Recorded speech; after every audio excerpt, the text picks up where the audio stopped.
Alright, y'all, what's poppin'? It's your boy JP. I'm back. I got another one for y'all. We're gonna be reacting to 10 richest criminal organizations. I'm excited to see who's gonna be on this list because there is a lot of criminal organizations with that name up there. They get a lot of paper out here. They touching billions on billions, you feel me? So we're gonna jump right in it. Make sure you like, comment, subscribe, turn your post notifications on so you know anytime I post a video. Recommend any videos in the comments you'd like for me to react to, and I promise I'm gonna get them done for y'all. But yeah, let's get it. Let's see what's going on. Let's see what's the 10 richest criminal organizations out here. On them. What are the 10 richest criminal organizations this world has ever seen? Number 10. The Medellin cartel. Damn, they had 10? The Medellin cartel still existed Pablo today, Escobar? would definitely be at the top of the list, because at its prime, this drug-dealing organization was easily the most powerful and most coordinated drug cartel in Colombia, and most of the world. It was so notorious that the US considered it a semi-terrorist organization. Sheesh. And for the uninitiated, the Medellin cartel was founded by none other than Pablo Escobar. The name Pablo immediately evokes tales of unending wealth, and trust me when I say this, there is more truth than fiction in the tales. Escobar created the cartel in his 20s in the city of Medellin, Colombia.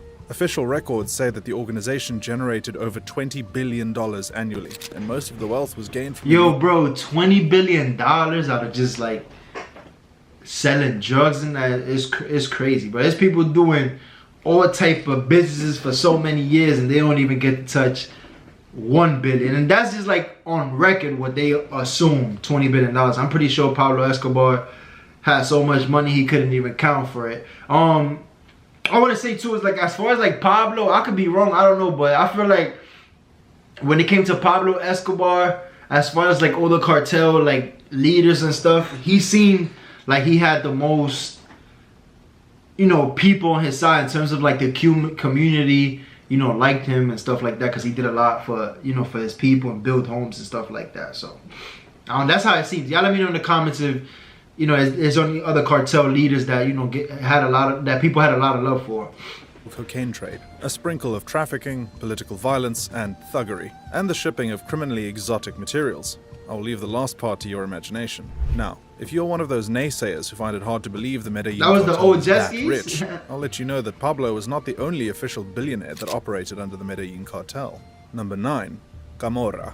How does an organization with a central head amass $4.9 billion? That's a question that would most likely be difficult to answer from your couch. But for those in the Camorra cartel, it is pretty simple.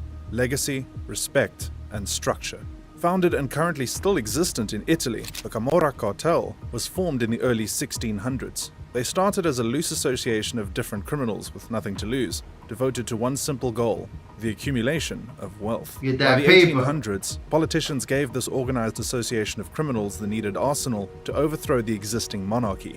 After being part of such a monumental shift in history, the Camorra cartel began to shift its focus. But I didn't know they was called like cartels and stuff like that. I thought like the Italian mobs and stuff like that it was like either a mob or, you know, the mafia and stuff. I never knew like Italians as far as like, you know, that's in the game they called the cartels. Well, I thought it was like just like a Mexican stuff. Wealth to power. Amassing power is not a problem, but when you combine that with illegal operations such as gambling, trafficking, and counterfeiting, the government will come after you. And that is exactly what happened. But by that time, it was already too late. The Camorra cartel had already gone international, and it now holds considerable power in Italy, holding a vice grip on the waste management systems in Naples. Not too bad for a 400-year-old criminal organization. Damn! Number 8. Sinaloa cartel. Drug business is a profitable business. Everyone knows this, even the CIA. After talking about the incredible exploits of the Medellin cartel, we thought it would be fitting to shine a light on the cartel that took its place as the largest cartel in the world, the notorious Sinaloa cartel. Official records say that this criminal organization makes at least $3 billion annually, but I find that figure incredibly small, and here's why. Firstly, the Sinaloa cartel is currently one of the largest in the world, and it controls 60% of the drug revenues. Damn, so, they go on a lot of the market. The question is, what is the value of the drug market? Well, depending on who you ask, it is anywhere between $6.5 billion and $500 billion. The range is so wide that no one knows for sure how much is being made. However, everyone is sure of one thing: the Sinaloa cartel owns and controls more than half of it. The cartel was created by El Chapo Guzman, whose life is interesting enough to have a separate video. And if you've been a fan of The Fugitive, you'll know I have done several videos on the man. He's been able to control the cartel from jail and on the run. Even if you hate what he has built, you have to respect his leadership qualities. Number 7. Yo, so the Sinaloa cartel is basically like Nike. They the Nike of the drug game. They own majority of the game. 60% of the drug game. Sheesh. And to be honest, with a lot of this stuff is like, this is all assumptions. You know what I'm saying? I'm pretty sure these people got way more money than is being reported.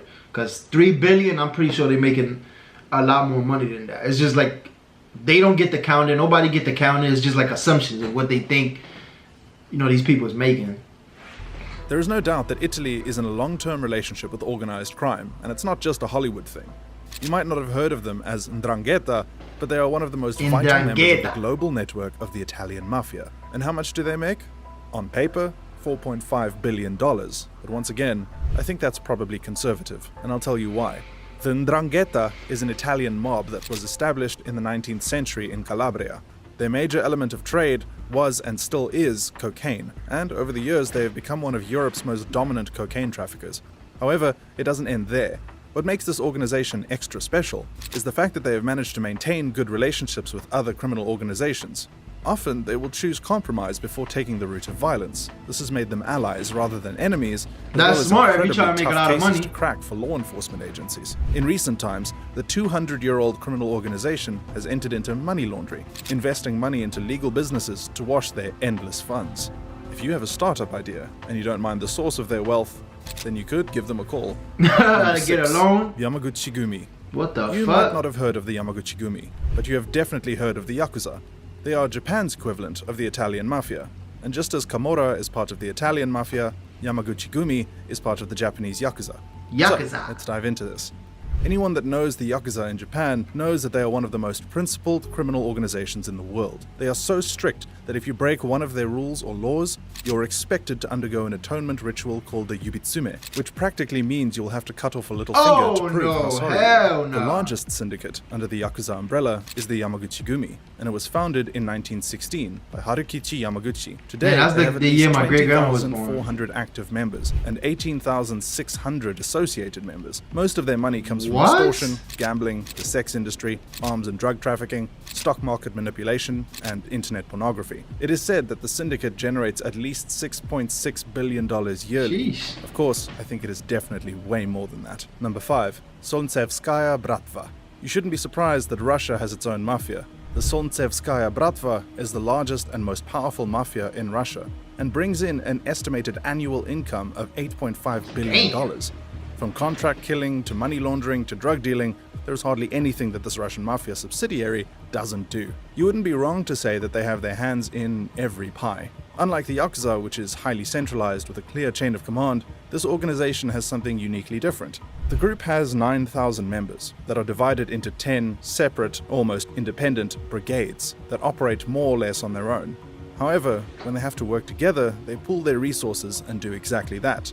Their money is overseen by a 12-person council that meets regularly in different parts of the world, often disguising their meetings as festive occasions. And you thought fiction was stranger than reality. Number 4. The E Company, let me see. How many people talk about India when they bring up a list of organized crime? How many? I'm thinking probably none. Yeah, I ain't never heard of India. Or maybe it's because most people don't bother to look. Have any type of mobs the Dawood Ibrahim FD company stays under the radar because he is currently number 3 on the FBI's most wanted list for his support of terrorism. His criminal organization was created in Mumbai in the 70s, and it served to ship around heroin and opium, but with time it expanded to supporting and funding Al-Qaeda. The criminal organization makes at least $6.7 billion yearly, and this amount is hearsay because Dawood has been pretty good at covering his tracks. Good enough that since he masterminded the 1993 Mumbai bomb blast, neither Interpol, the CIA, nor the FBI have been able to find him. He is still controlling his criminal empire from the shadows. Number 3. Shit, if that's the picture they had. Can you hear the soundtrack? If that's the picture they had, I wonder what he looked like now. He probably old as hell right now. They never gonna find that man. Yeah. Father in the background? Was this one right here?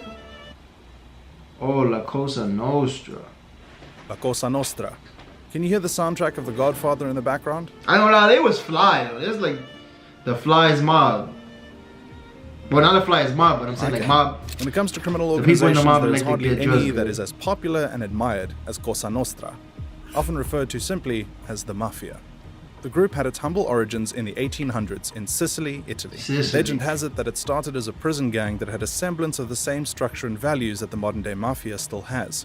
Over the years, Cosa Nostra moved from prisons and villages to more influential places of power, thanks in part to the political instability of the times. They worked hand in hand with opposing government factions to carry out assassinations and other forms of sabotage. Then, the mad tyrant Mussolini came into power and proved too violent for even the mafia bosses. So, they fled to the US and Canada to continue their operations. Extortion, gambling, prostitution, money laundering, the list is endless. Thailand, Cosa Nostra has a global membership strength of at least 25,000 members and 250,000 affiliates, all raking in a cumulative amount of around $50 billion. Number 2. Gulf Cartel. As one of the oldest criminal organizations in Mexico, the Gulf Cartel deserves its place on this list. With their base firmly entrenched in Mexico, the group traffics drugs throughout the United States and even into Europe. Aside from drugs, they are particularly known for their high-profile kidnappings and extreme violence. They also seem to have a finger in almost every pie, dabbling in everything and anything criminal that This is my first time hearing of this cartel. Out of all the cartels, including the Sinaloa, they have suffered the most at the hands of anti-drug agencies, and yet they have survived.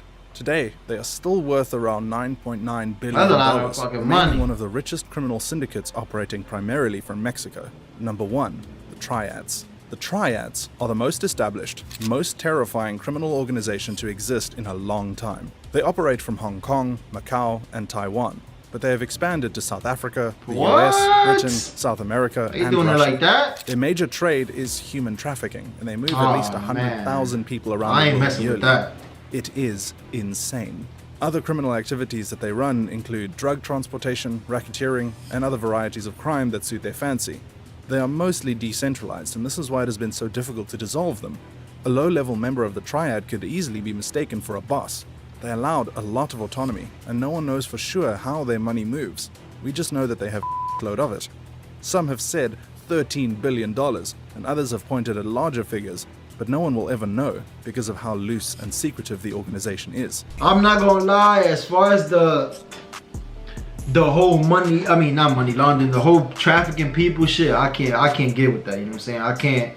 I can't co-sign that. I mean, they getting their money how they get it. I was surprised though, to be honest. I thought it was gonna be like more Mexican cartels on the list in terms of like getting the most money, just because, you know, Mexico is right next to the US, so it's easier for them to, you know, traffic like drugs and stuff like that. I was just surprised because, you know, with them other countries, it's like I never thought of, you know, I feel like it always kind of like made it harder for them to get money, since, you know, they wasn't so connected to the US. Even though obviously there's other countries that do drugs, but I always felt like, you know, Mexico had it on lock in terms of like number 1. But y'all let me know your thoughts in the comments. This is the end of the video. Make sure you like, comment, subscribe. Turn your post notifications on. Request any videos you'd like for me to react to. And yeah, I'm gonna get them done for y'all. But yeah, let's get it. 1. Oh!